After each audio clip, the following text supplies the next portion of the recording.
Kā viegli uzšūt iepirkuma maisiņu.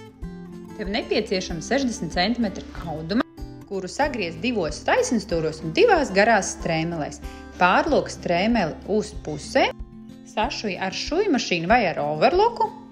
Rokturi izver uz pareizo pusi, var izmantot kniepadats vai kādu palīgu instrumentu. Noguldini smuki vīlītes. Šuj maisiņam pamatni kopā, atstājot augšu atvērtu. Atvērtu augšējo malu nolok apmēram 5 cm platu, kurā ievietosi abus somas rokturīšus. Raugies, lai būtu vienādā tāluma. Šo visu nofiksē ar kniepadatām vai ar knaģīšiem. Galvenais, lai tu jūties pārliecināti, ka nekas neizkustās.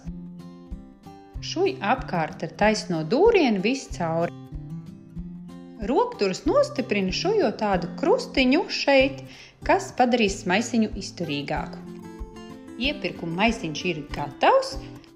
Ja vēlies, vari nostiprināt, ieliekot šeit kādu spiedpogu. Tam es izmantoju Prims spiedpogu knaiblas. Atceries, ka maisiņus var šūt no poplina, no kokvilnas, no mīkstinātā lina un pat kanvas vai bieza džīnsa auduma. Ceru, ka tev bija tikpat liels prieks radīt ko pašu savām rokām kā man. Paldies tev un tiekamies nākamajās meistarklasēs!